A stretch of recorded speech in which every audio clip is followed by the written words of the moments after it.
رجعت لكم الليله بفلوج ثاني او ثالث. الليله ان شاء الله اليوم الثالث من التحدي بتاعنا. برنامج الليله ان شاء الله حيكون كالتالي: اول حاجه نفطر، بعديها جيم. دائما انتوا لما تشوفوا يا اما ده المنظر، اول ليله غيرنا المنظر شويه بقيناه شنو هنا، تمام؟ بس اللي ما شايفين شنو ترارارا وبيجي برضه ترارارا، دي كلها حاجات المفروض نشحنها السودان ان شاء الله. بعد الجيم ان شاء الله حنطلع نشحن الحاجات دي. يلا قمنا. اوكي الليله نعمل شنو؟ بيض.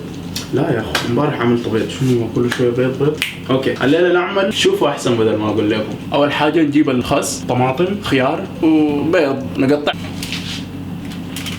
كده. خديت العيش او الخبز في الصينيه بتاعت الفرن عشان احمصه شويه. العيش خلص، نخد معلقه لبنه. اللبنه دي هي نفسها المش عند السودانيين، بس هنا ما بيخدوا فيه كمون. قطعه خس، طماطم، بياض البيض وخيار. خدت العيش الثاني من فوق، ودي ممكن نعمل فيها شنو بما انها واحده. نعمل كده، جيب اللبنه، خدت الخس، طماطم، الخيار. يا ولد يا حركات انت. واخيرا حليب. يلا نقول بسم الله.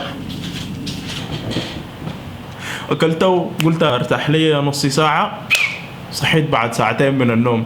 فأسي قدامنا ساعة ونص نمشي فيها الجيم ونجي راجعين، بعديها نطلع نقول بسم الله. حركاتك اللي ورا حركات قوم لحق.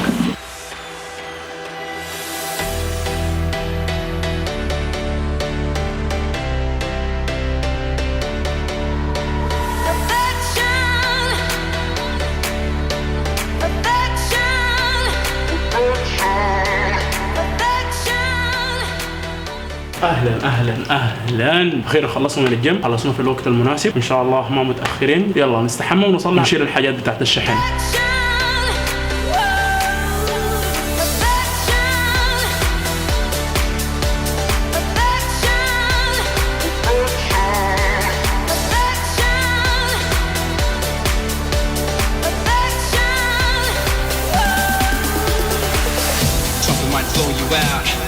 والله الحاجات كتيرة يا شباب، العربية اترست. شوفوا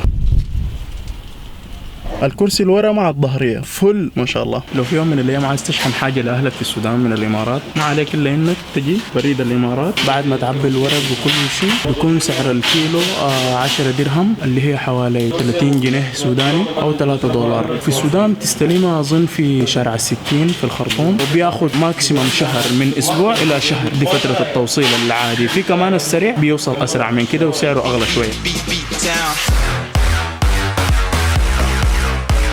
الحمد لله كده اخيرا رجعنا. يا الله الغرفة شكلها نظيف وفاضي.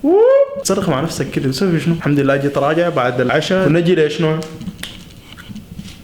كروس بتاع الانجاز حق اليوم. الليله يوم الخميس، بسم الله الرحمن الرحيم. كروس تمام كده بحمد الله. تموا 3 يوم، مش قلت لكم احنا قدرها الحمد لله. حتى الان صامدين، وباذن الله نستمر. باقي 12 يوم لتحدي ال 15 يوم. وبكده احب اقول لكم، طب رافع الكاميرا كده ليه انت؟ ليه رافع الكاميرا كده؟ وبكده اقدر اقول لكم تصبحوا على خير او تمسوا على خير، وان شاء الله اشوفكم في اليوم الرابع من التحدي بتاعنا. كان معاكم محي البدوي، اديكم العافيه. يا اخي والله مرات لما اعلم شيء من راسي ويطلع ظابط بحس انه ها يا لا اله الا الله.